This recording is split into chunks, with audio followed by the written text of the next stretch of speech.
जिस पर वह तुरंत समझ जाती है कि यह माँ बेटी सुबह वाले हैंडसम गाय की वाइफ और बच्ची हैं। लेकिन फिर वह दोनों को ध्यान से देखती है और उसे यह थोड़ा अजीब लगता है क्योंकि दोनों के कपड़े बहुत पुराने और छोटे होते हैं। वह मन ही मन सोचती है, क्या सुबह वाला आदमी अपनी वाइफ और बेटी के साथ अच्छा बिहेव नहीं करता? लेकिन वह कुछ पूछती नहीं। उसके चेहरे पर अब भी स्माइल होती है। फिर वह एक्साइटमेंट से कहती है, ओह, तो सुबह फोन खरीदने वाले हैंडसम गाय आपके हस्बैंड हैं। आप कितनी लकी हैं। और ये तो हमारा सबसे नया फोन है। अगर आपके पास ये है तो आप इस वाला पैकेज ले सकती हैं। इसमें 100 रिचार्ज करने पर 100 फ्री मिलेगा और 600 मिनट्स की फ्री कॉलिंग भी मिलेगी। जिस पर वह फिर से बहुत गर्मजोशी से शिया शियाओ को सब समझाने लगती है। और इस बार जिस इंसान की वह इतनी सर्विस कर रही होती है वह तुम नहीं बल्कि शिया शियाओ होती है। शिया शियाओ थोड़ी घबराई हुई हालत में पैसे देती है, सिम कार्ड बनवाती है और फिर स्टोर से बाहर निकल आती है। लेकिन बाहर आने के बाद भी उस फीमेल क्लर्क की एक्साइटेड आवाज उसके दिमाग में घूमती रहती है। वह लगातार यही कह रही थी कि तुम बहुत अच्छे आदमी हो। जिस पर शिया शियाओ मन ही मन सोचती है, अगर इतना अच्छा आदमी है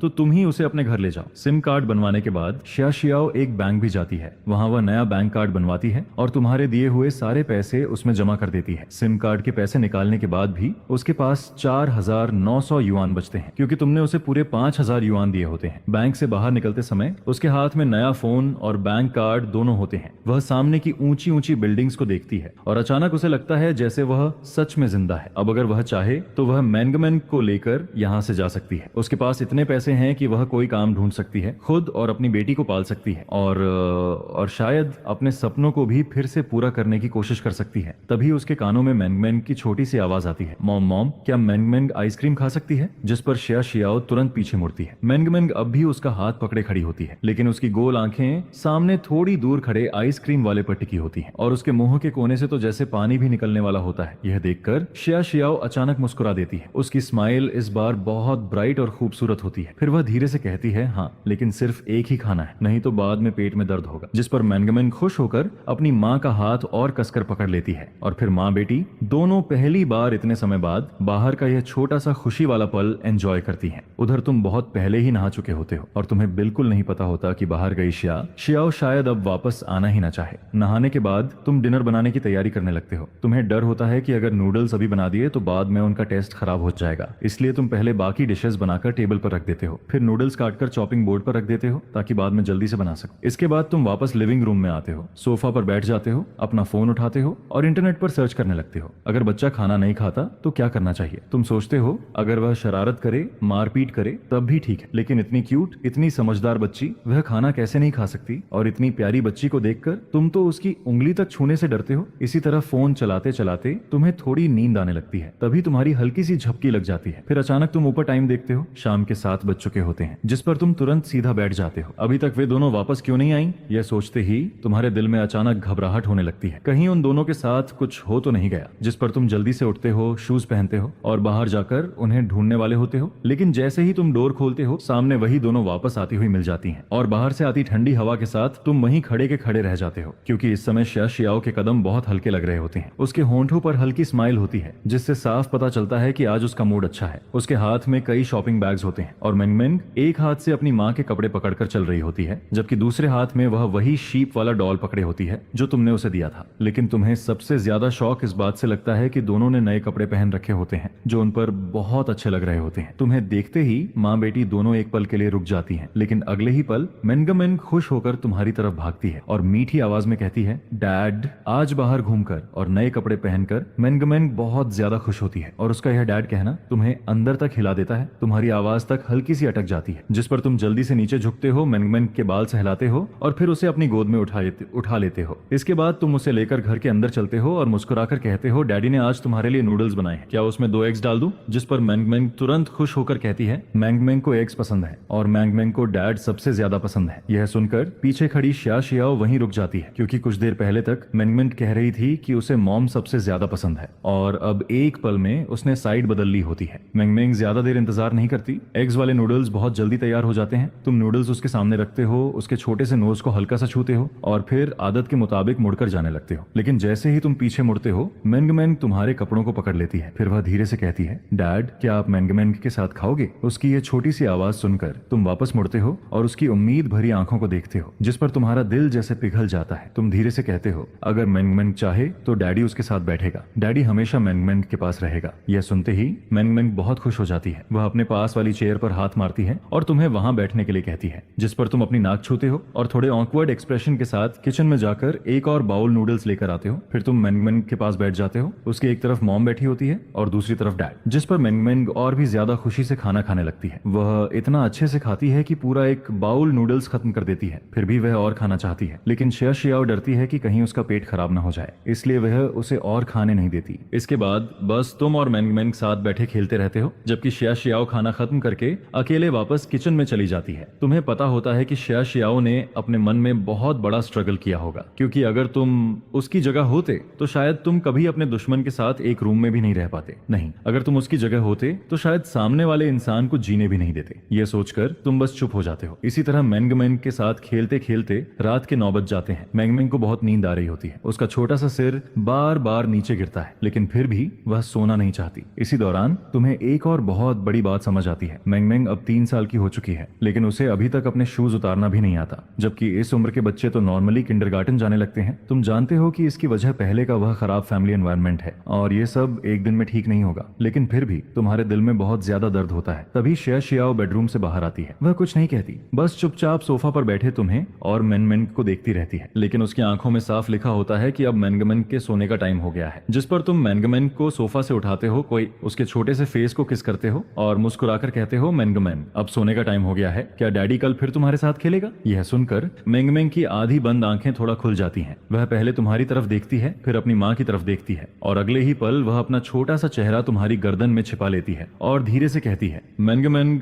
आज डैड के साथ सोएगी। उसकी यह बात सुनकर तुम एक पल के लिए पूरी तरह घबरा जाते हो और उधर शिया शियाओ का चेहरा भी थोड़ा डार्क हो जाता है। कमरे में अचानक एक अजीब सी खामोशी छा जाती है, जिस पर तुम बेबस होकर शिया शियाओ की तरफ देखते हो, जैसे कहना चाहते हो कि यह आइडिया तुम्हारा नहीं, मेंगमेंग का है। उधर शिया शियाओ चुपचाप अपनी मुट्ठी कस लेती है। उसके मन में सिर्फ यही आता है, ये छोटी सी बच्ची भी कितनी जल्दी बदल गई। मैंने इसे इतने सालों तक संभाला और यह सिर्फ 2 दिन में अपने डैड के पास चली गई। लेकिन आखिर में मेंगमेंग की जिद जीत जाती है। शिया शियाओ बस चुपचाप जाकर उसे नहला देती है और उसके बाद मेंगमेंग सीधे तुम्हारे बेड में आकर घुस जाती है। वह बिल्कुल किसी छोटे कोआला की तरह तुम्हारी गर्दन पकड़कर लटक जाती है और छोड़ती ही नहीं, जिस पर तुम भी उसे ऐसे पकड़े रहते हो, क्योंकि ये पहली बार होता है जब कोई बच्चा तुमसे ऐसे चिपक कर सोना चाहता है। फिर तुम्हें इंटरनेट पर पढ़ी हुई पेरेंटिंग वाली बातें याद आती हैं, जिस पर तुम मेंगमेंग को धीरे धीरे बहुत पुरानी एक बेड टाइम स्टोरी सुनाने लगते हो।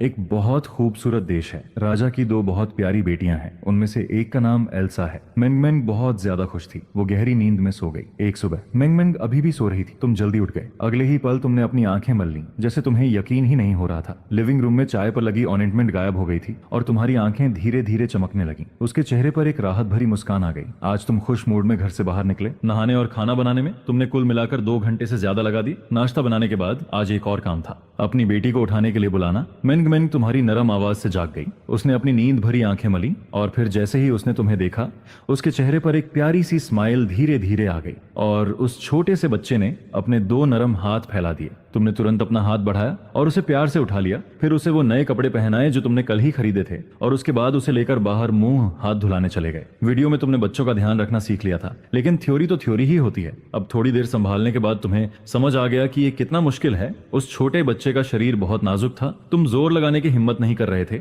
इसलिए पूरा प्रोसेस थोड़ा ऑकवर्ड लग रहा था। खासकर जब उस छोटे बच्चे के बाल बांधने की बारी आई, तब तो तुम और भी हेल्पलेस लग रहे थे। बहुत देर मेहनत करने के बाद आखिर में तुम उसके बाल बस टेढ़े मेढ़े ही बांध पाए। पापा बहुत बड़े बेवकूफ हैं। मेंगमेंग ने शीशे में अपने टेढ़े बाल देखे। उसने अपना छोटा सा मुंह फुलाया और हंसते हुए चिंग का मजाक उड़ाया। तुमने उसका छोटा सा नाक पकड़ लिया, जिससे मेंगमेंग अपने भाई पर हंसे बिना नहीं रह पाई। उसने कुछ नहीं कहा। वो बस चुपचाप किचन में गई और नाश्ता बाहर ले आई। शायद उसे खुद भी पता नहीं चला। उसके होंठों के किनारे पहले ही हल्के से ऊपर उठ चुके थे और एक सिंपल नाश्ते के बाद तुमने मेंगमेंग को शिया शियाओ के पास वापस नहीं भेजा, बल्कि उसे अपने साथ सोफे पर ले गए और प्रिंसेस वाली चीजें खेलने लगे। बस इस बार मेंगमेंग के साथ खेलते खेलते तुमने अनजाने में उसके छोटे से दिमाग में कुछ बहुत सिंपल नंबर्स डालने शुरू कर दिए, 1 से 10 तक के नंबर। और मेंगमेंग की इस प्रॉब्लम को समझने के बाद तुमने अपने रोज के खेल में चुपचाप एक प्लान बना लिया। एक छोटा फैमिली और सेल्फ लर्निंग प्लान बनाने का, सिंपल नंबर से शुरू करके फिर जिंदगी की कुछ कॉमन बातें। तुम मेंगमेंग को धीरे धीरे सब सिखाओगे। जाहिर है ये एक दिन में नहीं होने वाला था, लेकिन अच्छी बात यह थी कि मेंगमेंग बहुत स्मार्ट थी। पहले उसे किसी ने ये चीजें नहीं सिखाई थी, लेकिन अब तुम्हारी अनजानी गाइडेंस में अच्छे चेंजेस दिखने लगे थे। इससे तुम्हें काफी अच्छा फील हुआ। हारुका शिमोनेशी सॉफ्टवेयर डाउनलोड करते हुए बाप बेटी के इंटरेक्शन को देख रही थी थी और इसी वक्त उसने ये भी नोटिस किया कि तुम पिछले सीन में मैंगमेंग को सिखा रहे थे। वो चुपचाप देखती रही। उसके दिल में हल्की सी मिठास आ गई। वो बहुत पहले से अपने बच्चे को सिखाना चाहती थी, लेकिन पहले का फैमिली एनवायरनमेंट, उनकी जिंदगी पहले ही बहुत मुश्किल थी। वो मैंगमेन को एक नॉर्मल माँ की तरह कैसे सिखा सकती थी? शिमो शियाओ ने अपनी नजरें हटा ली। उसने मोबाइल की स्क्रीन की तरफ देखा। ये सच में नया फोन था। सॉफ्टवेयर बहुत तेजी से डाउनलोड हो रहा था। बस कुछ ही सेकंड में एक सॉफ्टवेयर डाउनलोड हो गया और जैसे ही याओ शिमोनिशी ने अपना वीचैट खोला, वहां एक अनरीड मैसेज था। वो मैसेज उसकी छोटी असिस्टेंट ताइलेले का था,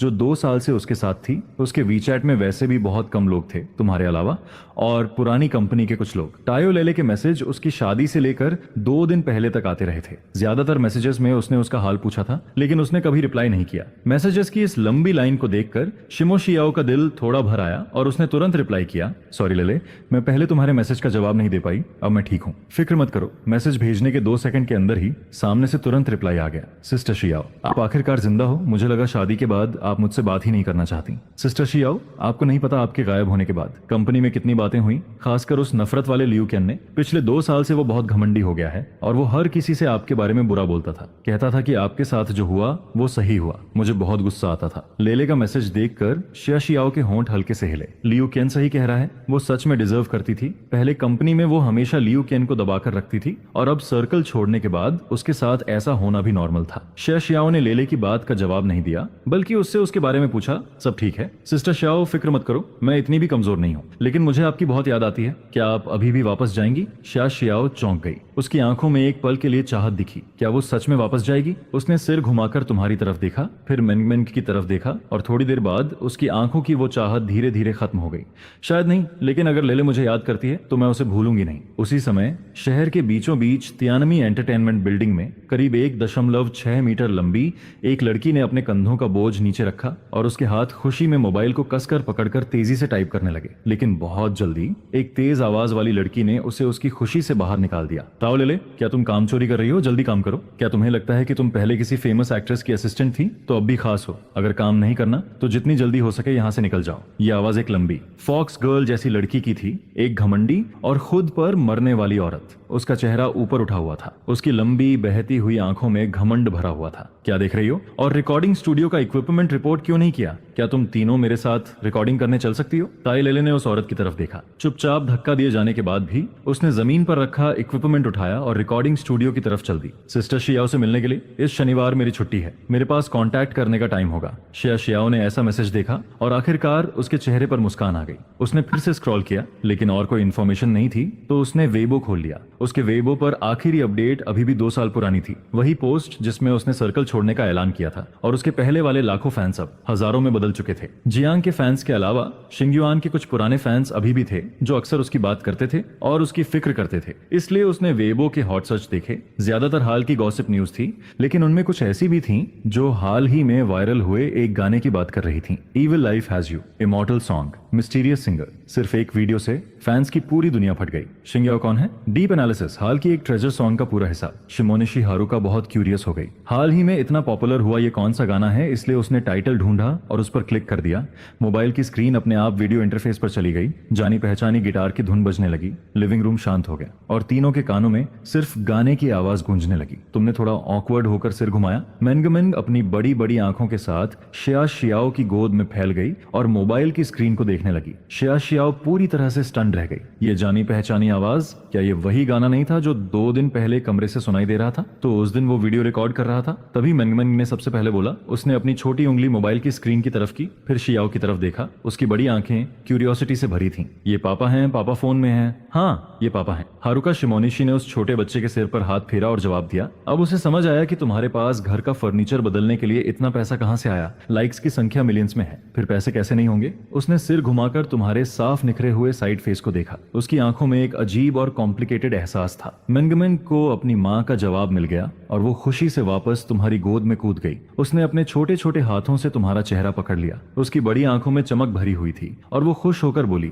पापा बहुत अच्छे हैं। मैंगमिंग भी गाना गाना चाहती है और मोबाइल में भी जाना चाहती है। उसके 2 नरम छोटे हाथ तुम्हारे चेहरे पर टिक गए। तुम्हारी आंखें धीरे धीरे नरम पड़ गईं। तुम्हारे दोनों बड़े हाथों ने अपनी बेटी का छोटा चेहरा पकड़ लिया। क्या मैंगमिंग को गाना पसंद है? मैंगमिंग को भी गाना पसंद है। मैंगमिंग ने बिना रुके अपनी बड़ी आंखों के साथ जवाब दिया। तुम्हारी मुस्कान और भी बड़ी हो गई। अच्छा, तो फिर पापा मैंगमेंग को गाना सिखाएंगे और जब मैंगमेंग सीख जाएगी तब वो भी मोबाइल में गाएगी, ठीक है? मैंगमेंग बार बार अपना छोटा सिर हिलाने लगी। फिर उसने खुशी से तुम्हारे गाल पर जोर से किस कर लिया और ये रिवॉर्ड मिलते ही तुम तुरंत मुस्कुरा दिए। उस छोटे बच्चे की तारीफ भरी नजरों के नीचे तुम जल्दी से अपने कोने वाले छोटे से ठिकाने पर गए, गिटार उठाया और वापस सोफे पर आ गए। तुमने उसे प्यार से मनाया, फिर गिटार के तारों को छेड़ा। आज पापा मैंगमेंग के लिए एक बच्चों का गाना बनाएंगे जो सिर्फ मैंगमेंग का होगा। पहले पापा इसे मैंगमेंग को गाएंगे और अगली बार मैंगमेंग भी साथ में गाएगी। मैंगमेंग खुशी से सिर हिलाने लगी। उसका छोटा सा चेहरा एक्साइटमेंट से भरा हुआ था। इस गाने का नाम है करेज एक्सप्लोजन। मैंगमेंग ध्यान से सुनना। इतना कहकर तुमने धीरे से गिटार के तार छेड़े। धुन बहुत हल्की और खुश थी।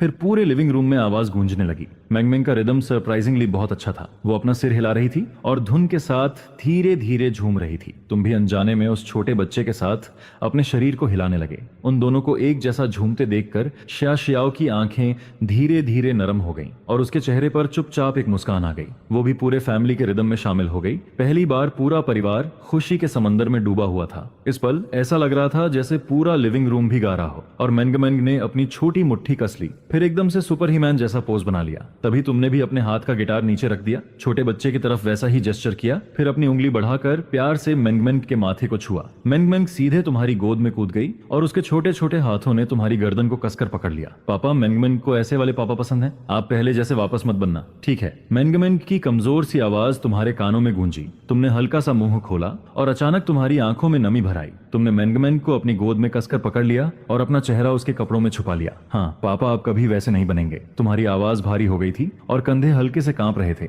शिया शियाओ इस वक्त तुम्हारा चेहरा नहीं देख पा रही थी, लेकिन वो जानती थी कि इस समय तुम्हारी आंखों में आंसू हैं और फिर भी तुम्हारे चेहरे पर मुस्कान है। वो जानती थी कि पुराने दिन अब कभी वापस नहीं आएंगे, कभी भी नहीं। तुमने सबसे पहले अपने इमोशन संभाले, गिटार को अपने पास रखा और मैंगमेंग को अपनी गोद में बैठा लिया। अच्छा, मैंगमेंग ने बहुत जल्दी मान लिया और उसके बाद का समय उन दोनों के सीखने का टाइम बन गया। पूरी सुबह लिविंग रूम में उन दोनों की गाने की आवाज गूंजती रही। बस फर्क इतना था कि वो जो करती थी वो साफ तौर पर तुम्हारी स्किल जितना अच्छा नहीं था, लेकिन इस फैमिली का माहौल तुम्हें खाना खाते वक्त बहुत अच्छा फील करा रहा था। यही तो वैसी मैंगमेंग थी जैसी एक रियल फैमिली में होनी चाहिए। मैंगमेंग बहुत जल्दी सीख रही थी और सिर्फ 3 दिन में उसने करेज एक्सप्लोजन पूरा गाना गाना सीख लिया। और मैंगमेंग की जोरदार जिद पर तुमने उसका एक वीडियो भी बनाया और उसे पोस्ट कर दिया। वीडियो में प्यारी सी बच्ची प्रिंसेस ड्रेस पहने हुई थी।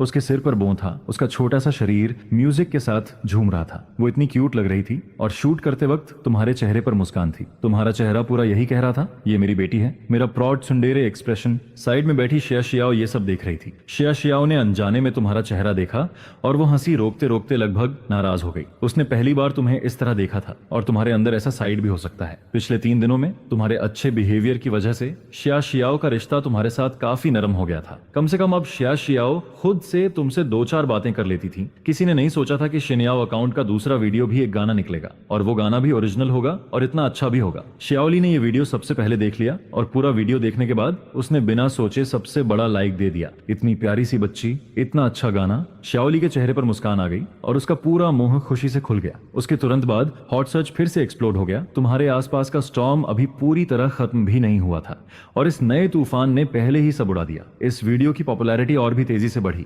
सिर्फ एक दोपहर में लाइक्स की संख्या 5 मिलियन तक पहुंच गई। कमेंट्स की संख्या तो और भी क्रेजी थी, जिसकी वजह से रात में तुम्हें अपना मोबाइल फिर से म्यूट करना पड़ा। तुम मैंगमेंग के साथ सोफे पर बैठे थे और बिना थके कमेंट सेक्शन स्क्रॉल कर रहे थे। मुझे भी ऐसी बेटी चाहिए। मैं फेंग युआनबे को येलो हेयर रखने नहीं दूंगा। ये सबसे ज्यादा लाइक कमेंट था। बेटी तो होनी चाहिए, लेकिन पहले पिता का होना जरूरी है। पहले जिंदगी होनी चाहिए, फिर बेटी। ये दूसरा सबसे ज्यादा लाइक कमेंट था। तुमने अभी शुरुआत ही की थी और बेटी ने तुरंत करेज एक्सप्लोजन गाना शुरू कर दिया। अगला वीडियो क्या, अब माँ के आने का टाइम है। ये सबसे ज्यादा रिप्लाई वाला कमेंट था। एक शनिवार को तुम अभी राइड करके आए थे और पसीना पोंछते हुए घर का दरवाजा खोला, तभी तुमने शिया शियाओ को बाथरूम से बाहर आते देखा। उसने नया खरीदा हुआ स्लिप ड्रेस पहन रखा था। वो साफ दिख रहा था कि उसने अभी अभी नहाया था। वो अपने बाल सुखा रही थी। गर्मी की वजह से उसका चेहरा हल्का लाल था। दोनों कुछ पल तक एक दूसरे को देखते रहे और अचानक तुम्हारे दिमाग में एक कविता सी आ गई। तुम्हें ऐसे बेवकूफों की तरह खुद को घूरते देखकर शिया शियाओ के चेहरे पर धीरे धीरे लालिमा फैल गई, यहाँ तक कि उसके कान भी लाल होने लगे। साफ था कि दोनों की शादी को 2 साल से ज्यादा हो चुके थे,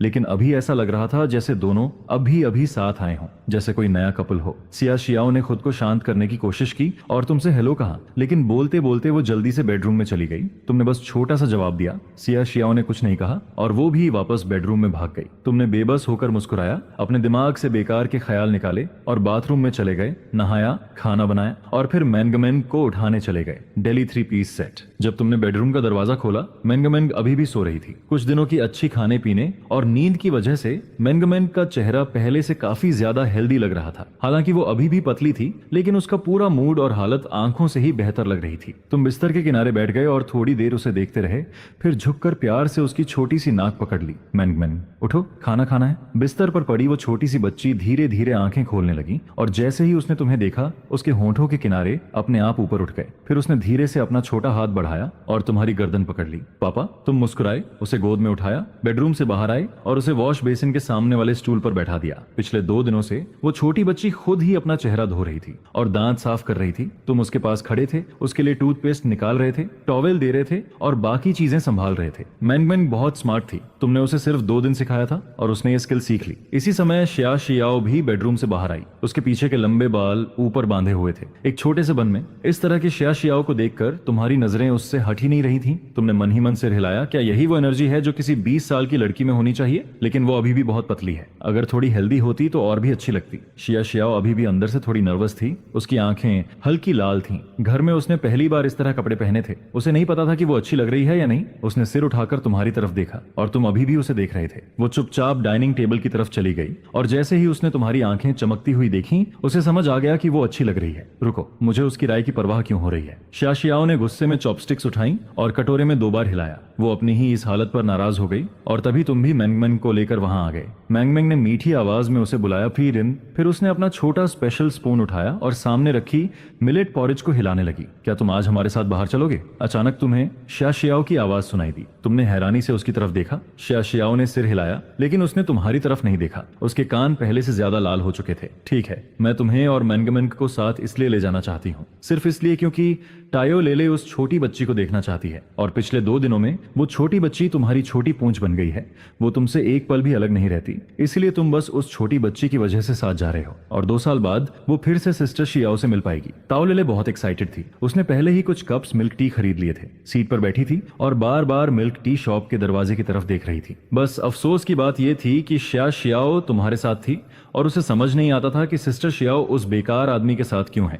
वो चाहे जितना सोच ले, उसे समझ नहीं आता था। उसने शुरू में शिया शियाओ को समझाने की कोशिश भी की थी, लेकिन जैसे उसका दिल पत्थर का हो, वो उसकी बात बिल्कुल नहीं सुनती थी। ताओ लेले अपने दिमाग में यही सब सोच रही थी, तभी उसने एक जानी पहचानी शक्ल देखी जो उछलती हुई छोटी सी बच्ची को गोद में उठाए दुकान के दरवाजे से अंदर आ रही थी। उसकी आंखें चमक उठी और वो तुरंत खड़ी होकर हाथ हिलाने लगी। सिस्टर शियाओ, यहाँ। शिया शियाओ ने आवाज सुनी और जैसे ही ऊपर देखा, उसे ताओ लेले हाथ हिलाते हुए दिख गई। उसके चेहरे पर भी मुस्कान आ गई। दोनों की आंखों में खुशी थी, लेकिन साथ ही थोड़ा दर्द भी था। इतने लंबे समय बाद अपनी सबसे करीबी बहन जैसी इंसान से मिलने पर दोनों अपने इमोशंस दबा नहीं पा रही थी। ताओ लेले के होंठ कांप रहे थे। सिस्टर शियाओ, आपने बहुत सहा है। क्या वो आदमी आपके साथ अच्छा नहीं था? वो कहाँ है? मैं उसे सबक सिखाऊंगी। शिया शियाओ थोड़ा असहज हो गई। उसने हल्का सा सिर हिलाया। तुम और ताओ लेले साथ में बैठ गए और उसने मैनमैन को गोद में लेकर अपने पास बैठा लिया। तब जाकर शिया शियाओ बोली, लेले, फिक्र मत करो, वो अब मेरे साथ अच्छा है। तुम्हारा क्या? मेरे जाने के बाद क्या तुम ठीक से काम कर रही हो? मैं भी ठीक हूँ। सिस्टर शियाओ, आपको नहीं पता मैं आपको कितना मिस करती थी। दोनों एक दूसरे से अपनी अभी की हालत के बारे में पूछती रहीं। थोड़ी देर बात करने के बाद ताओ लेले की नजर उस छोटी बच्ची पर गई। वो बच्ची अभी तक चुपचाप पास बैठी हुई थी। ताओ लेले बस शियाओ से बात करती रही। उसने अभी तक उसे ध्यान से देखा ही नहीं था, लेकिन अब जैसे ही उसने गौर से देखा, उसकी आंखें चमक उठी। ये बच्ची बिल्कुल सिस्टर शियाओ जैसी लगती है, खासकर उसकी बड़ी और स्मार्ट आंखें एक नजर में ही किसी का दिल जीत लें। ताओ लेले ये कहते हुए अपनी सीट से उठी, उस छोटी बच्ची के सामने बैठ गई। उसने हाथ बढ़ाकर उसके गाल को छुआ, फिर उसकी भौहें हल्की सिकुड़ गईं। ये बच्ची भी सिस्टर शियाओ की तरह बहुत पतली है। ताओ लेले के दिल में अब और ज्यादा गुस्सा भर गया। उसे पूरा यकीन था कि वो बेकार आदमी सिस्टर शियाओ और बच्ची के साथ अच्छा नहीं था। वो जितना सोचती उतना ही गुस्सा आता, और अब वो तुमसे सामने बैठकर सवाल करना चाहती थी, इसलिए उसने सिर उठाकर शिया शियाओ की तरफ देखा। सिस्टर शियाओ, आपने कहा था वो भी आएगा, वो कहाँ है? शिया शियाओ भी ताओ लेले की तुम्हारे लिए दुश्मनी महसूस कर सकती थी, थी, लेकिन उसे समझ नहीं आ रहा था कि क्या कहे। अब उस नरम और बदल चुके इंसान के लिए उसके दिल में थोड़ा डर भी था। उसे डर था कि कहीं बच्ची डर ना जाए। इसलिए टायो लेले बस ठंडी आवाज में हूं करके वापस अपनी सीट पर बैठ गई, लेकिन अंदर ही अंदर वो दांत भींच रही थी, जैसे तुम्हें मार ही देना चाहती हो। सिस्टर शियाओ तो लेले कुछ कहने ही वाली थी, लेकिन अचानक वो रुक गई। उसकी आंखें धीरे धीरे बड़ी हो गईं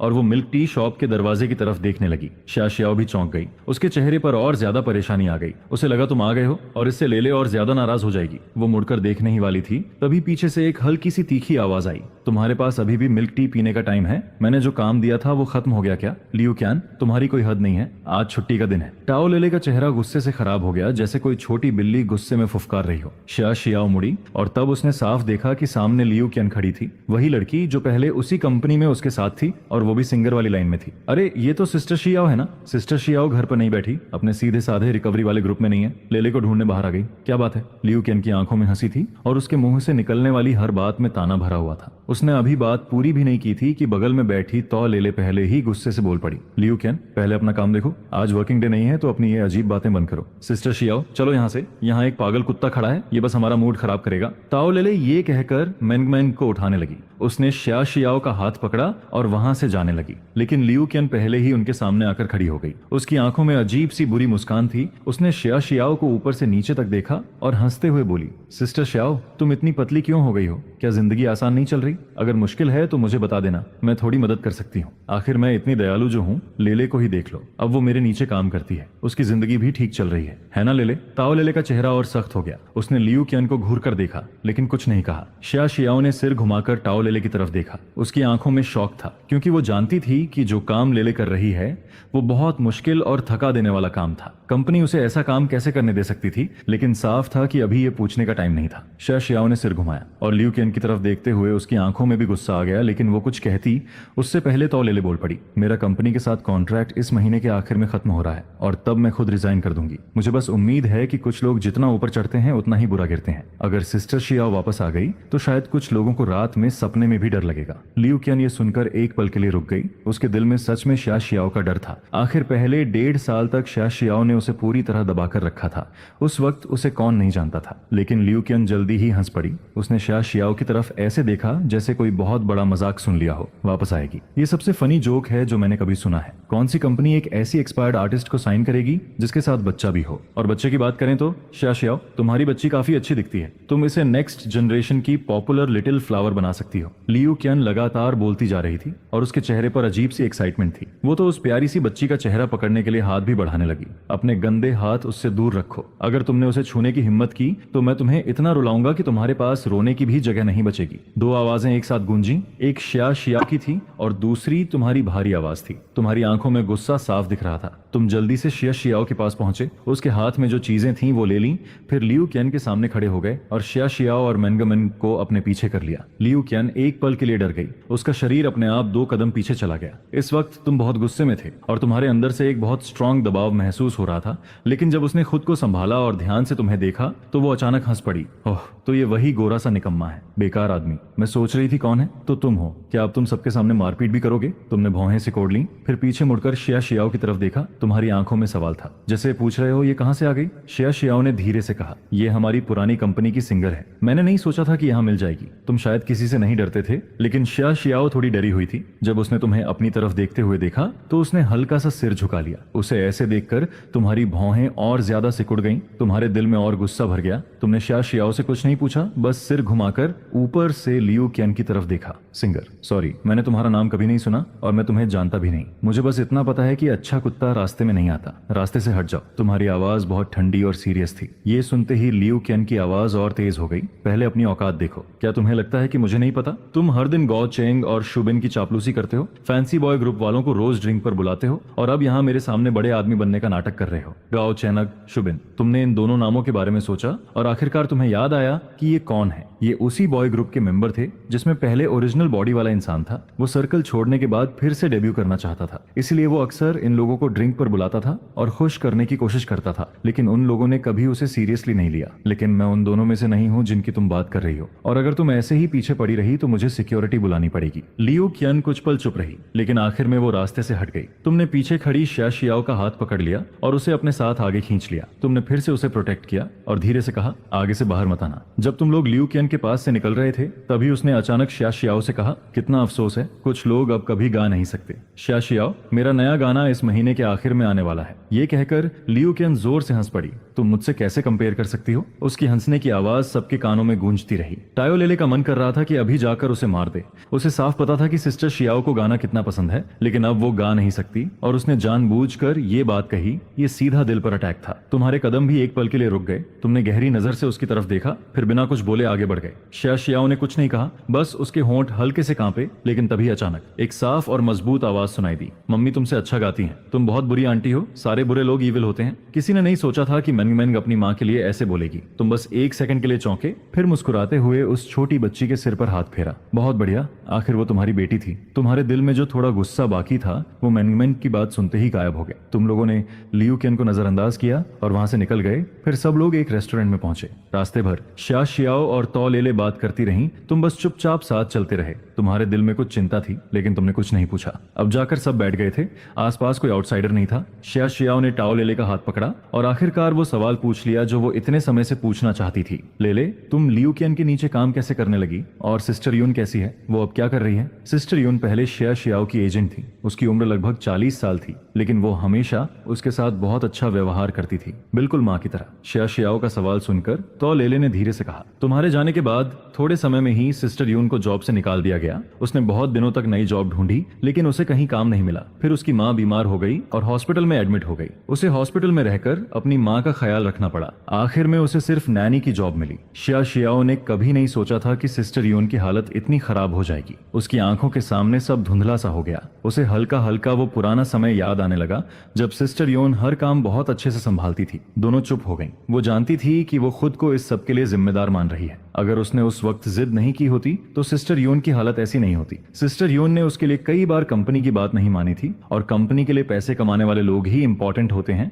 इसलिए कंपनी ने भी कुछ नहीं कहा था। उसने सब छोड़ दिया और कह दिया कि वो पीछे हट रहा है। तुम इमेजिन कर सकते हो कि उसके बाद सिस्टर यून के साथ कैसा बर्ताव हुआ होगा। माहौल थोड़ा भारी हो गया। कुछ लोगों ने जल्दी जल्दी खाना खत्म किया। फिर ताई लेले ने शिया शियाओ से थोड़ी देर और बात की और जल्दी में वहां से चली गई। शिया शियाओ का मूड बहुत खराब था। असल में दोपहर में तुम तीनों ने मेंगमेन को एम्यूजमेंट पार्क ले जाने का प्लान बनाया था, लेकिन अब उसका बिल्कुल मन नहीं था। तुम उसका मूड महसूस कर सकते थे। तुम कुछ कहना चाहते थे लेकिन आखिर में कुछ नहीं बोले। असल में तुम समझ ही नहीं पाते थे कि शुरुआत में शिया शियाओ ने तुमसे शादी क्यों की थी, जैसे उस पर कोई मैजिक हो गया हो। पुराना वाला इंसान नहीं समझ पाया और तुम भी नहीं समझ पाए। शिया शियाओ घर जाना चाहती थी। वो अकेले थोड़ी देर रहना चाहती थी, लेकिन जब उसने मेंगमेन की उम्मीद भरी आंखें देखी, मेंगमेन को दुखी नहीं करना चाहती थी, इसलिए आखिर में तुम तीनों फिर भी अम्यूजमेंट पार्क पहुंच गए। छोटी बच्ची बहुत खुश थी। वो पहली बार अम्यूजमेंट पार्क आई थी। उसने तुम्हारा हाथ पकड़ा और एक्साइटमेंट में अंदर भागने लगी। उसने शिया शियाओ का हाथ भी पकड़ लिया। उसे नहीं पता था कि भविष्य में जब भी मेंगमेन अम्यूजमेंट पार्क की पहली ट्रिप को याद करेगी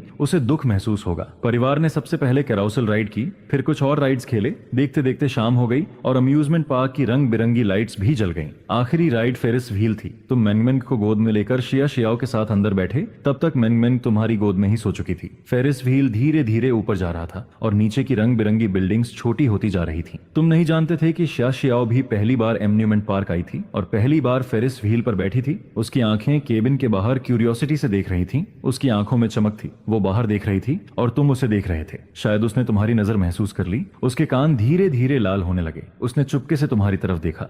तुमने पहले कभी उसकी ऐसी नजर नहीं देखी थी और तुम उससे नजरें नहीं हटा पाए। फेरिस व्हील की लाइट्स उसके चेहरे पर पड़ रही थीं और तुम्हें अचानक लगा कि वो बहुत खूबसूरत लग रही है। फेरिस व्हील अभी भी धीरे धीरे ऊपर जा रहा था। तभी अगले ही पल कैसल के चारों कोनों से एक साथ फायरवर्क्स आसमान में फूट पड़े और उन फायरवर्क्स की रोशनी में तुमने शिया शियाओ के चेहरे पर पहली बार दिल से निकली हुई मुस्कान देखी। वो मुस्कान सच में दिल से थी। तुम कुछ पल के लिए चुप रह गए। इस वक्त फेरिस व्हील सबसे ऊपर पहुंच गया था। फायरवर्क्स और साफ दिख रहे थे और शिया शियाओ का चेहरा और भी खूबसूरत लग रहा था। तुम्हें अब पहले जितना डरने की जरूरत नहीं है। तुम्हारी आवाज फायरवर्क्स की आवाज में बहुत हल्की थी। शिया शियाओ को साफ सुनाई नहीं दिया। उसने सवाल भरी नजरों से तुम्हारी तरफ देखा। तुमने उसकी तरफ नहीं देखा, बस बाहर आसमान में फायरवर्क्स को देखते हुए धीरे से कहा, तुम बहुत ज्यादा जेंटल हो, ये ठीक नहीं है। लोग तुम्हें हर्ट करेंगे। तुम्हें पहले जितना डरने की जरूरत नहीं है। मैं जानता हूँ तुम गाना गाना चाहती हो, ये भी मैं जानता हूँ, और भी बहुत सी चीजें हैं जो तुम करना चाहती हो। फिक्र मत करो, मेंगमेन का ध्यान मैं रख लूंगा। शिया शियाओ एकदम चुप हो गई। तुमने सिर घुमाया और देखा कि उसके चेहरे पर आंसुओं की 2 लाइनें बह रही थीं। उसकी आंखें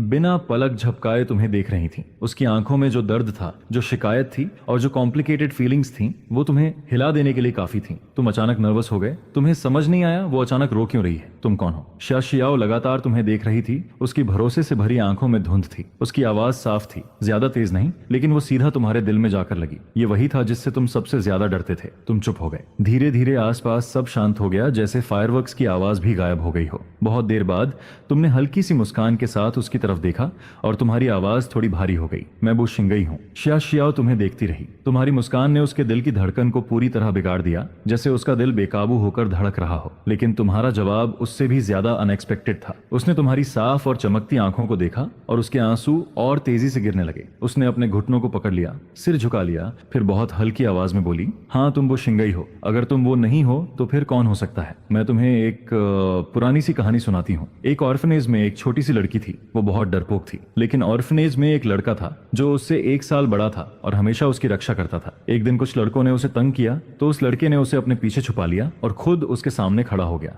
उसने उस छोटी लड़की को बिल्कुल हर्ट नहीं होने दिया। उस छोटी लड़की की नजर में वो उससे 1 साल बड़ा लड़का उसकी पूरी दुनिया था। लेकिन उसके बाद वो लड़का गायब हो गया। फिर बहुत साल बाद जब वो लड़की बड़ी हुई तो उसने उस लड़के को दोबारा देखा और उसने उसी से शादी कर ली जैसे वो हमेशा चाहती थी। अब उसे आखिरकार एक बात समझ आ गई थी। शिया शियाओ ने सिर उठाया। उसके चेहरे पर आंसू थे और वो बहुत अकेली और दुखी लग रही थी। उसने आखिरकार अपने दिल का राज बोल दिया। कोई भी उसे कभी समझ नहीं पाया था और सब लोग हमेशा उसे गलत ही समझते रहे थे। सिर्फ वही थी जो हमेशा यकीन करती थी कि तुम इसके लायक हो। लेकिन आखिर में नतीजा इतना बुरा निकला, उसने ना जाने कितनी बार पछतावा किया, जब तक कि अब तुम सामने नहीं आए। उसने तुमसे पूछा, तुम कौन हो। तुमने कहा, मैं गो शेनई, तो मैं गो शिंगई हूँ। उसके लिए बस इतना ही काफी था। तुम्हारी आंखों में नरमी और संतोष था और अचानक तुम्हें शियाओ का दिल समझ आने लगा। तुम्हारी आंखों में प्यार और टेंडरनेस देखकर शिया शियाओ अब खुद को रोक नहीं पाई और सीधे तुम्हारी गोद में आ गई। मैन मैन तो पहले से ही तुम्हारी गोद में थी। उसने अपनी जगह कोई और लेते देखा तो हल्की सी आवाज निकाली और उसी में मैन मैन की नींद खुल गई। उसने नींद भरी आंखों से देखा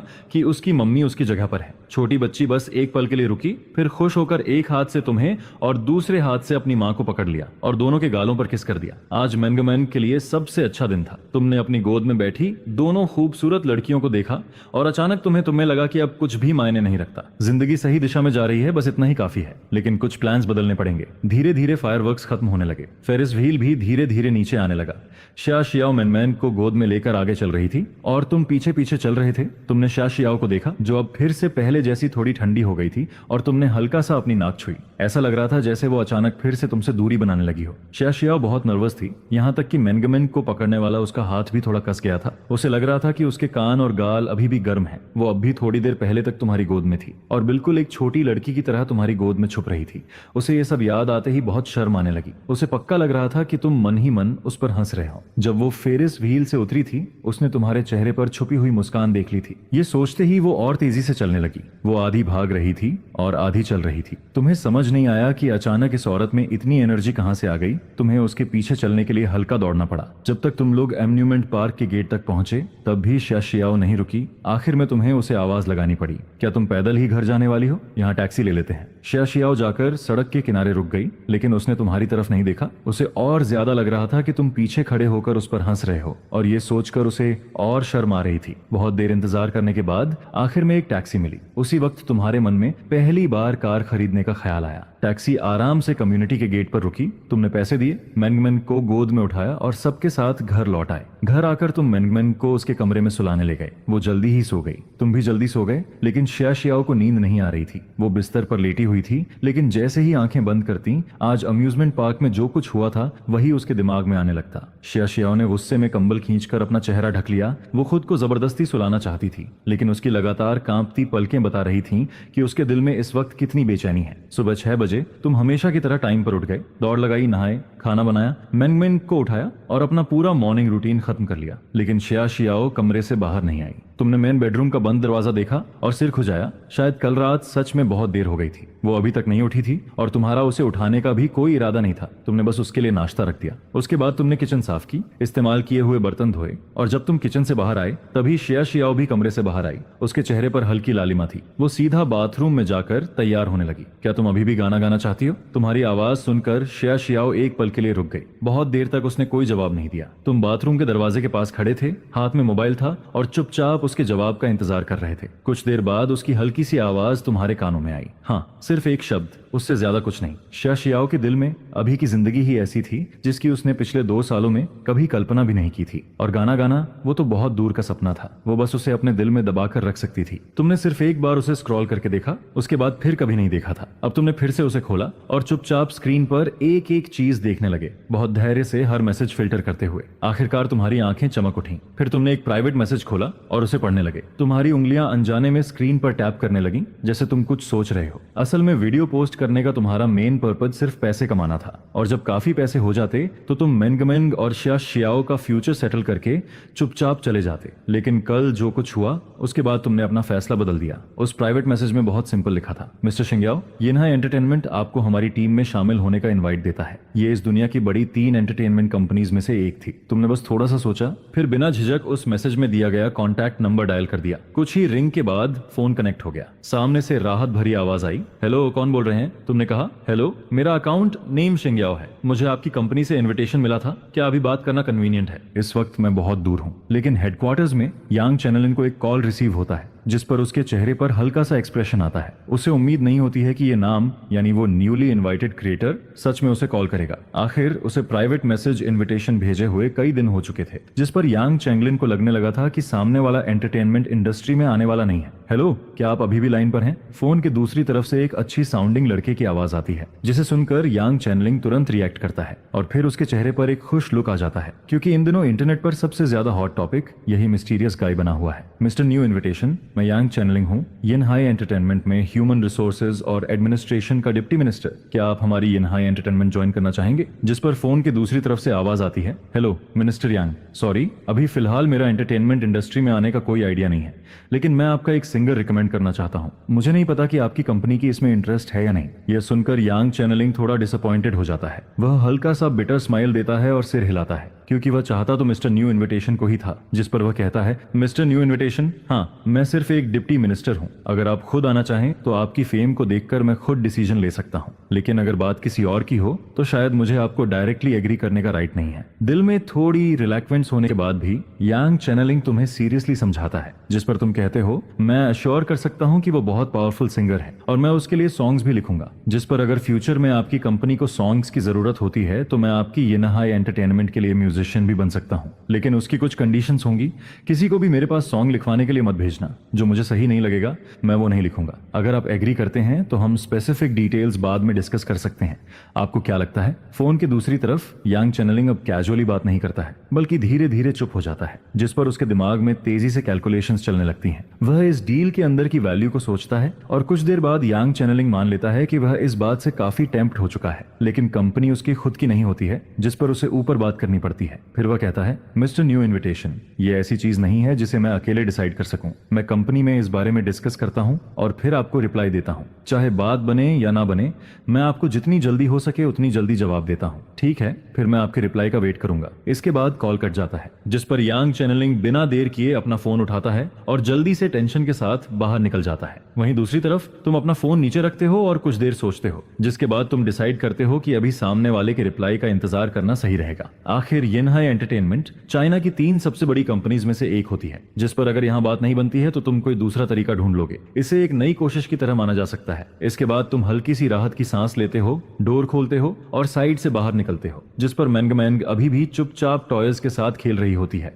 और अपने मुंह में कुछ ना कुछ बोलती रहती है। वहीं शियाओ नहाकर आ चुकी होती है और डाइनिंग टेबल पर बैठकर खाना खा रही होती है। जैसे ही उसे डोर खुलने की आवाज सुनाई देती है, वह सिर उठाकर तुम्हारी तरफ देखती है और फिर तुरंत ऐसे बिहेव करती है जैसे कुछ हुआ ही ना हो और वापस सिर झुकाकर खाने लगती है। लेकिन उसके चेहरे की एक्सप्रेशन तुम्हारी नजरों में आ जाती है और साथ ही उसकी आंखों के नीचे पड़े वो पैंडा आईज भी, जिसे देखकर तुम्हें तुरंत समझ आ जाता है कि वह कल रात क्या सोच रही थी। उसे सच में इंसोम्निया हो गया था, जिस पर तुम और भी ज्यादा स्प्लिशलेस हो जाते हो। तुम्हें समझ नहीं आता कि वह आखिर शर्म किस बात की कर रही है, लेकिन तुम उससे एंटरटेनमेंट कंपनी वाली बात नहीं बताते हो, क्योंकि अभी उसे बताने का कोई फायदा नहीं होता है। लेकिन तभी अचानक डोर नॉक होता है, जिस पर तुम सस्पिशियस होकर शियाओ की तरफ देखते हो, लेकिन वह भी उतने ही कंफ्यूज्ड फेस के साथ तुम्हारी तरफ देख रही होती है, जिसे देखकर तुम और भी कंफ्यूज हो जाते हो, क्योंकि तुम और शियाओ दोनों ही ऑर्फन होते हो। तुम लोगों के घर तो जैसे हजारों साल में कोई नहीं आता है, जिस पर तुम सोचने लगते हो कि आखिर ये कौन हो सकता है, लेकिन बाहर वाला लगातार डोर पीटता रहता है और आवाज भी ज्यादा लाउड होती जाती है। साफ पता चलता है कि बाहर वाले को काफी देर तक कोई रिस्पॉन्स नहीं मिलता है, जिस पर वह और ज्यादा जोर से नॉक करने लगता है। तुम भौहें सिकोड़ लेते हो क्योंकि ये आदमी बहुत रूड लगता है। कोई रिप्लाई नहीं देता है तो क्या इसका मतलब ये होता है कि इतनी जोर से डोर पीटो, जिस पर तुम्हारा चेहरा थोड़ा ठंडा पड़ जाता है। तुम उठते हो और डोर की तरफ बढ़ने लगते हो, लेकिन तभी बाहर वाला अचानक जोर से चिल्लाता है, शाबू जल्दी डोर खोलो, मुझे पता है तुम घर पर हो।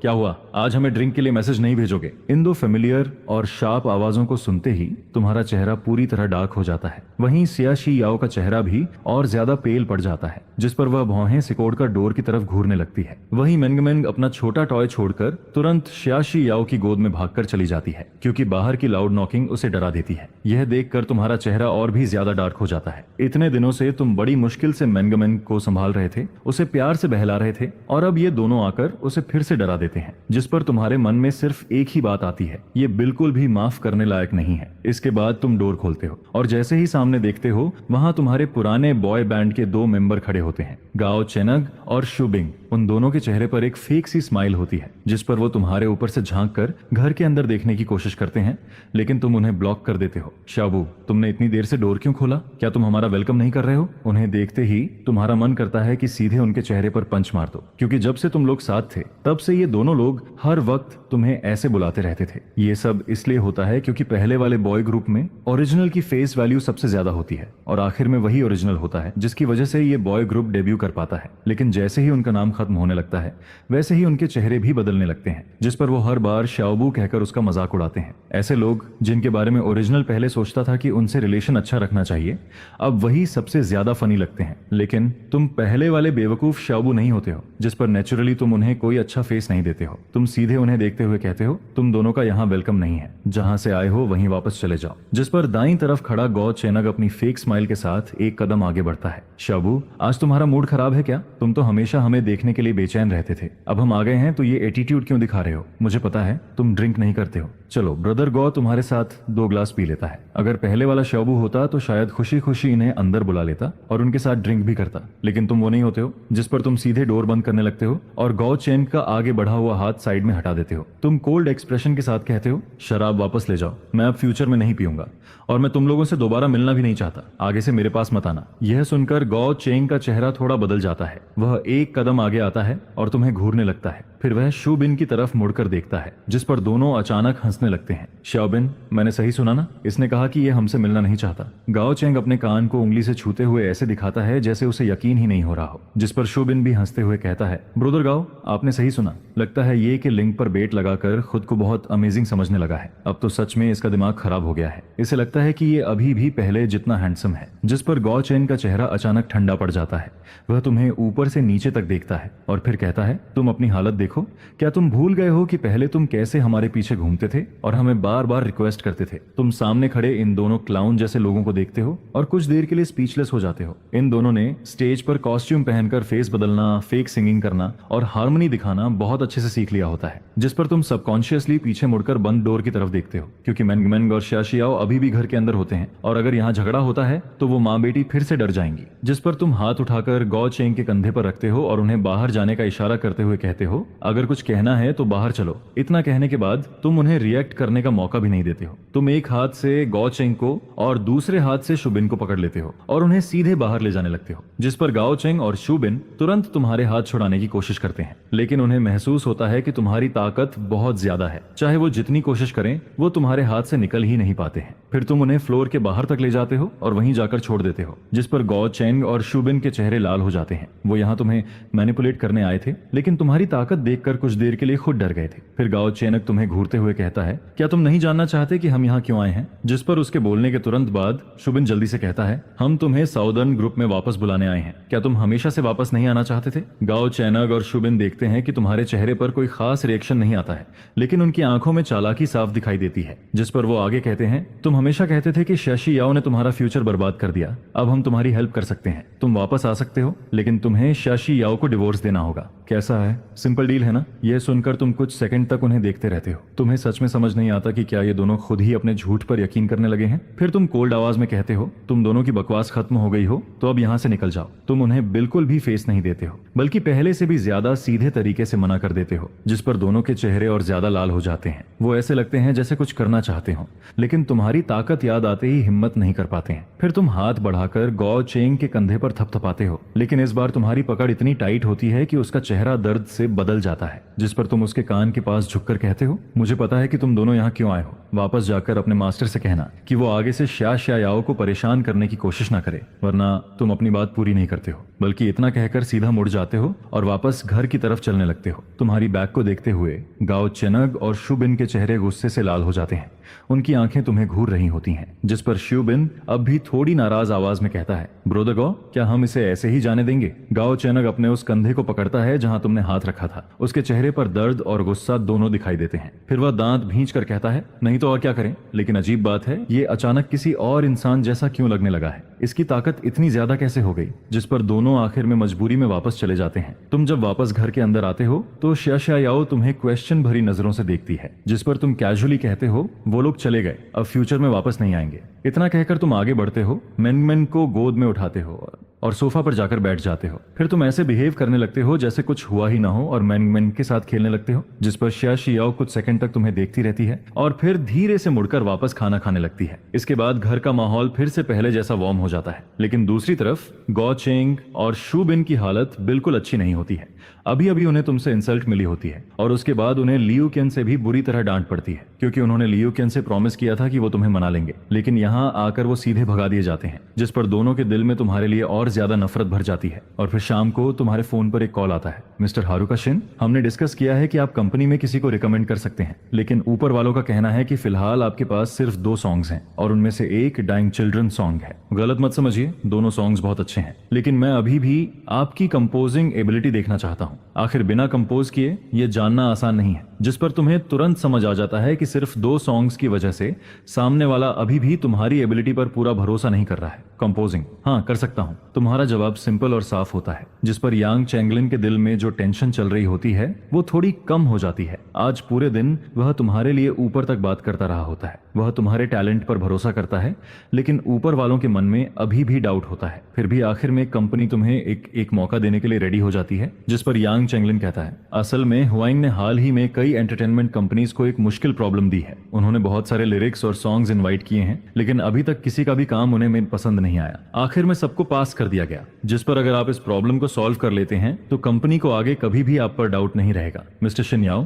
क्या हम मिलकर इस बारे में डिटेल में बात कर सकते हैं? आपको यहाँ आना होगा ताकि आप लाइव लिरिक्स और कंपोजिशन करके दिखा सकें। यांग चैनलिन बहुत सिंसियरली ये बात कहता है, क्योंकि वह भी इस मिस्टीरियस आदमी से मिलना चाहता है। तुम कुछ देर सोचते हो, घर पर बच्चों का ख्याल रखने के अलावा कोई और जरूरी काम नहीं होता है, जिस पर तुम जल्दी से एग्री कर देते हो, ठीक है, कब और कहां? मोडू, अगर पॉसिबल हो तो बेहतर होगा कि आप कल ही आ जाएं, क्योंकि जितनी जल्दी होगा उतना ही ये आपकी वैल्यू दिखाएगा। ठीक है, तो फिर कल दोपहर। इसके बाद कॉल कट जाता है, जिस पर तुम अगले दिन सुबह 10 बजे की टिकट बुक कर लेते हो। कुछ देर बाद तुम सो जाते हो। फिर जब मेंगमेन वापस आती है तो वह तुम्हें सोता हुआ देखती है, जिस पर मेंगमेन धीरे धीरे सोफा तक आती है और चुपचाप तुम्हारी गोद में घुस जाती है। तुम्हें अपने सपने में ऐसा फील होता है जैसे कोई छोटी किटन तुम्हारे चेहरे से खेल रही हो, लेकिन कुछ देर बाद तुम्हें सांस लेने में दिक्कत होने लगती है, जिस पर तुम थोड़ा कंफ्यूज्ड होकर आंखें खोलते हो और फिर तुम्हारे कानों में मेंगमेन की खुश हंसी सुनाई देती है। तुम नीचे देखते हो तो पता चलता है कि तुम्हारी प्यारी बेटी अपने छोटे छोटे हाथों से तुम्हारी नाक दबा रही होती है। पापा खाना खा लो। यह सुनकर तुम मन ही मन मुस्कुरा देते हो। तुम्हें अचानक फील होता है कि ऐसी लाइफ भी काफी अच्छी है। उसी समय रेस्टोरेंट की तरफ से खाने की खुशबू भी आने लगती है, जिस पर तुम्हें और ज्यादा भूख लगने लगती है। फिर श्या शियाओ किचन से बाहर आती है। उसके हाथ में 2 बॉल्स राइस होते हैं। वह तुम्हारी तरफ देखती है और फिर कहती है, तुम अभी तक नहीं उठे थे,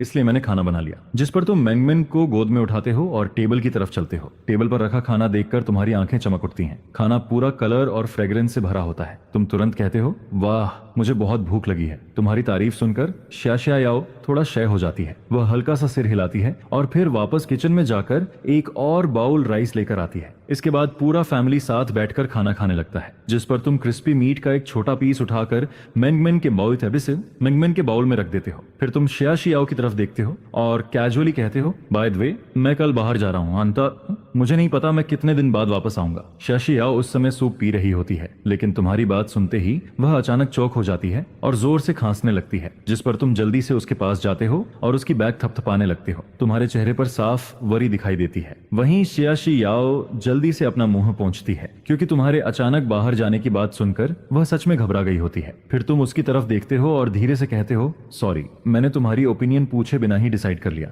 लेकिन मेंगमेंग ने कहा था कि तुम्हें सिंगिंग पसंद है। मुझे लगा तुम्हें ये अच्छा लगेगा। मैंने पहले नहीं बताया क्योंकि तब तक कुछ फिक्स नहीं हुआ था, लेकिन अब दूसरी कंपनी ने मुझे बात करने के लिए बुलाया है, जिस पर अगर इस बार बात हो गई तो तुम ओपनली फिर से सिंग कर पाओगी। ये हाई एंटरटेनमेंट काफी अच्छी कंपनी है। यह सुनकर शियाशी याओ कुछ देर तक तुम्हें देखती रहती है, क्योंकि वह समझ जाती है कि तुम ये सब उसके लिए कर रहे हो, जिस पर तुम दोनों की नजरें आपस में मिलती हैं। धीरे धीरे शियाशी याओ की आंखें हल्की लाल होने लगती हैं, उसकी आंखों में पानी भर जाता है और उसका पूरा एक्सप्रेशन अचानक बहुत सॉफ्ट हो जाता है। उसका ये लुक देखकर तुम्हारे लिए भी उसे देखना मुश्किल हो जाता है, जिस पर तुम थोड़ा सिर झुका लेते हो। फिर शियाशी याओ धीरे से कहती है, मुझे सिंगिंग पसंद है, मुझे बहुत पसंद है, सच में बहुत पसंद है। उसकी आवाज धीरे धीरे और ज्यादा फर्म होने लगती है, क्योंकि उसे सिंगिंग पसंद होती है और वह ताओ लेले और सिस्टर यून की भी हेल्प करना चाहती है, ताकि उन्हें आगे कभी किसी के सामने दबना ना पड़े। जब से वह ताई लेले से मिली होती है तब से वह हमेशा उनकी चिंता करती रहती है, जिस पर तुम सिर उठाकर उसे देखते हो और हल्का सा स्माइल करते हुए कहते हो, कुछ प्रूव करने की जरूरत नहीं है, अगर तुम्हें पसंद है तो वही काफी है। अगली सुबह तुम जल्दी निकलने के लिए रेडी हो जाते हो।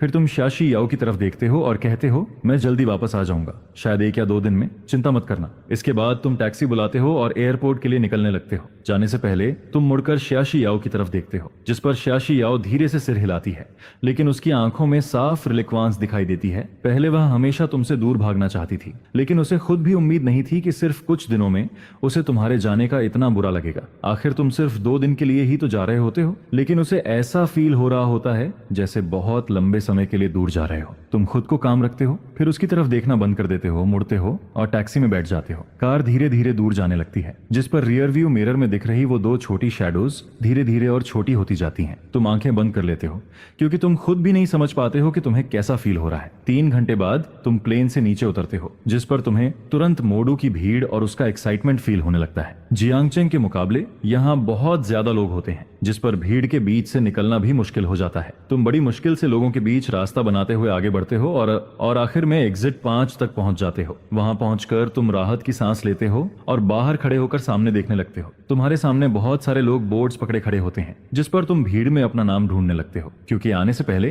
तुम्हारी यांग चैनलिंग से बात हो चुकी होती है और उसने कहा होता है कि वह तुम्हें इसी एग्जिट पर लेने आएगी। इसकी वजह से तुम काफी देर तक उसे ढूंढते रहते हो और फिर आखिरकार तुम्हें एक लंबी वुमन दिखाई देती है, जिसने पीच कलर की ड्रेस के ऊपर एक प्रोफेशनल सूट पहना होता है। उसके हाथ में शिंग्याओ का कार्ड होता है, जिस पर तुम आगे बढ़कर उसे वेव करते हो, हेलो क्या आप मिनिस्टर यांग हैं? जिसके जवाब में वह कहती है, मैं शिंग्याओ हूँ। फिर वह हल्का सा अनहैप्पी होकर कहती है, सॉरी तुम्हें इतनी देर वेट करवाया। जिस पर यांग चैनलिंग सामने खड़े इंसान को देखती है और उसकी आंखों में सरप्राइज की एक हल्की सी झलक आती है। फिर यांग चैनलिंग अपने मन में थोड़ा रिग्रेट भी फील करती है, अगर मैं तुम्हें साइन कर पाती तो कितना अच्छा होता। फिर वह कहती है, हेलो मैं यांग चैनलिंग हूँ, मैं भी अभी आई हूँ। मिस्टर शिंग्याओ आप सच में काफी यंग हैं। यांग चैनलिंग के चेहरे पर एक प्रोफेशनल स्माइल होती है, जिस पर वह धीरे से तुम्हारे साथ हैंडशेक करती है और फिर हाथ छोड़ देती है। इसके बाद वह कहती है, चलो इस तरफ चलते हैं, यहाँ बहुत ज्यादा लोग हैं। मेरी कार अंडरग्राउंड पार्किंग में खड़ी है और अभी हम रेस्टोरेंट जा रहे हैं। पहले कहीं बैठकर कुछ खा लेते हैं, फिर आराम से बात करेंगे। जिस पर तुम सिर हिलाते हो और फिर यांग चैनलिंग के साथ साइड बाय साइड बाहर की तरफ चलने लगते हो। यांग चैनलिंग सच में वर्कप्लेस की बहुत एक्सपीरियंस पर्सन होती है। चलते हुए वह लगातार कोई ना कोई टॉपिक निकालती रहती है, जिस पर वह तुमसे बातें करती जाती है। उसने सोचा था कि तुम्हारी उम्र का कोई लड़का शायद ज्यादा बात नहीं कर पाएगा, लेकिन जब वह तुमसे बात करती है तो उसे पता चलता है कि तुम उसके हर टॉपिक के साथ आसानी से चल लेते हो और तुम बाकी यंग लोगों की तरह बिल्कुल भी सिर्फ ऊपर देखकर बात करने वाले नहीं होते। जिस पर यांग चैनलिंग तुम्हें और भी ज्यादा रिस्पेक्ट से देखने लगती है। सच में टैलेंटेड लोग कहीं भी अपना नाम बना लेते हैं, तुम नहीं जानते, लेकिन यांग चैनलिंग फिर से तुम्हारी तरफ देखती है। अगर तुम्हें पता होता तो शायद तुम कुछ बोल ही नहीं पाते। तुम्हारे पास 2 तरह की स्किल्स होती हैं और ऊपर से तुम अभी सिर्फ अपनी 50s में ही होते हो। अगर तुम्हारे पास इतनी इमोशनल इंटेलिजेंस ना होती तो शायद तुम सीधा कोई रोब ढूंढ लेते। इसके बाद तुम दोनों कार में बैठ जाते हो। तुम खिड़की के बाहर की बिजी सिटी को देखते रहते हो, जिस पर यांग चैनलिंग बीच बीच में तुम्हें यहाँ की लोकल खासियतों के बारे में बताती रहती है और फिर थोड़ी ही देर में तुम दोनों एक खास रेस्टोरेंट में पहुंच जाते हो। खाना आने का वेट करते हुए यांग चैनलिंग सीधे मेन टॉपिक पर आ जाती है। मैं तुम्हें मिस्टर गू बुलाऊंगी। मुझे नहीं पता कि इस बार तुम किसे रिकमेंड करना चाहते हो, कोई एमेचर या फिर कोई प्रोफेशनल सिंगर जिस पर तुम कहते हो। मुझे नहीं पता कि मिनिस्टर यांग ने हारुमे शिमोनिशी का नाम सुना है या नहीं। वह पहले एक सिंगर थी, लेकिन बाद में उसने यह इंडस्ट्री छोड़ दी। अब वह वापस आने के बारे में सोच रही है। बिजनेस की बात आते ही यांग चैनलिंग तुरंत इंटरेस्टेड हो जाती है। उसने पहले शिंग्याओ के सॉन्ग्स सुने होते हैं 2 साल पहले की वह फेमस लिटिल फ्लावर, जिसकी सिंगिंग स्किल्स सच में बहुत अच्छी होती हैं। लेकिन जिस वजह से यांग चैनलिंग थोड़ा हेजिटेट करती है वह ये होती है कि हारुमेई को अपनी रिलेशनशिप एक्सपोज होने की वजह से इंडस्ट्री छोड़नी पड़ी थी, और जिससे वह प्यार करती थी वह एक ऐसा लिटिल व्हाइट फेस माना जाता था जो कुछ नहीं करता था। इसलिए यह मामला काफी मुश्किल माना जाता है, जिस पर यांग चैनलिंग कुछ देर सोचती है। फिर वह अपने बालों को हल्का सा पीछे करती है और तुम्हारी तरफ देखकर कहती है, मैं उसे जानती हूँ, लेकिन मैं यह नहीं जानती कि मिस्टर गू का उसके साथ क्या रिलेशन है। क्या तुम जानते हो कि उसने पहले इंडस्ट्री क्यों छोड़ी थी? जिस पर तुम यांग चैनलिंग की आंखों में देखते हो और फिर धीरे से कहते हो, वह मेरी वाइफ है। यह सुनते ही यांग चैनलिंग जैसी एक्सपीरियंस्ड वुमन भी शॉक हो जाती है। हस्बैंड और वाइफ, क्या वह लेजेंडरी लिटिल व्हाइट फेस तुम ही हो? क्या ऐसा हो सकता है कि हारुमेई शिमोनिशी ने पहले वाले इंसान से डिवोर्स कर लिया हो और फिर किसी दूसरे के साथ हो गई हो? तुम उसके चेहरे का एक्सप्रेशन देखकर समझ जाते हो कि वह क्या सोच रही है, जिस पर तुम हल्का सा बिटर स्माइल करते हो और फिर कहते हो, तुमने सही सोचा। जब उसकी रिलेशनशिप एक्सपोज हुई थी तब उसी के साथ मैंने भी इंडस्ट्री छोड़ दी थी। यांग चैनलिंग ने हारुमेई शिमोनिशी का नाम तो पहले सुना होता है, लेकिन वह यह नहीं जानती थी कि वह किसके साथ थी। तुम्हारी तरह का कोई इंसान जो पहले एक आइडल बॉय ग्रुप में था और जो सिर्फ अपने फेस की वजह से फेमस था, उस पर वह नेचुरली ज्यादा ध्यान नहीं देती। लेकिन अब यांग चैनलिंग के मन में थोड़ा डाउट आने लगता है, क्या वे दोनों सॉन्ग्स सच में तुमने लिखे थे? लेकिन तुम उसे ज्यादा देर सोचने का मौका नहीं देते और फिर उसकी हेजिटेंट एक्सप्रेशन को देखकर आगे कहते हो, क्या उसे तुम्हारी कंपनी में शामिल करना इतना मुश्किल है? अगर सच में मुश्किल है तो मैं कोई दूसरा तरीका ढूंढ लूंगा। फिर तुम आगे कहते हो, और मेरी सिर्फ यही रिक्वेस्ट नहीं है कि वह तुम्हारी कंपनी ज्वाइन करे। मैं चाहता हूं कि कंपनी में आने के बाद उसे सबसे बेस्ट रिसोर्सेज और पूरी फ्रीडम मिले, उसके कॉन्ट्रैक्ट पर कोई रोक ना हो। इसके बाद तुम कहते हो, सत्य, आखिर में बात सिर्फ इंटरेस्ट की है। मुझे यकीन है कि अगर मैं उसकी मदद करूंगा तो वह और भी ऊपर जाएगी। इसलिए मैं अब भी चाहता हूं कि तुम इस बारे में अच्छे से सोचो। तुम एक ही सांस में सब कुछ कह देते हो और फिर आराम से पानी का एक सिप लेते हो, जिस पर यांग चैनलिंग का एक्सप्रेशन सीरियस हो जाता है। साफ दिख रहा होता है कि वह थोड़ा मुश्किल में पड़ गई है। फिर वह कहती है, आखिर में अगर हम कोऑपरेट नहीं कर पाए तो सिर्फ तुम्हारे रिलीज किए हुए 2 सॉन्ग्स की वजह से उनकी इतनी बड़ी वैल्यू नहीं बनती। फिर वह आगे कहती है, मैं हारुमेई शिमोनिशी की सिंगिंग स्किल्स को मानती हूँ, लेकिन एंटरटेनमेंट इंडस्ट्री में सिर्फ सिंगिंग स्किल्स से काम नहीं चलता। मुझे लगता है तुम ये बात जानते हो। उसे दोबारा सामने लाना मुश्किल नहीं है, लेकिन जो टॉप रिसोर्सेज और कॉन्ट्रैक्ट फ्रीडम तुम मांग रहे हो, उस तरह की चीजें हमारी कंपनी में लगभग कभी नहीं हुई हैं। इसलिए हमें इस मैटर पर अच्छे से बात करनी पड़ेगी। ये कोई छोटी बात नहीं है। हालांकि यांग चैनलिंग सीधे मना नहीं करती, लेकिन उसकी बातों से साफ समझ आता है कि यह लगभग एक रिफ्यूजल ही है। जिस पर तुम कहते हो, तुम लोग इस बारे में सोच सकते हो, लेकिन मैं भी यहाँ अपनी तरफ से साफ बोल रहा हूँ। सिर्फ इस बार की प्रॉब्लम नहीं, बल्कि फ्यूचर में तुम्हें जो भी चाहिए होगा, चाहे सॉन्ग्स हो या फिर स्क्रिप्ट, कोई भी जॉनरा क्यों ना हो, जब तक तुम बोलोगी मैं तुम्हें दे सकता हूँ। और मैं अब भी यही उम्मीद करता हूँ कि हम दोनों साथ में सक्सेसफुली काम कर पाएंगे।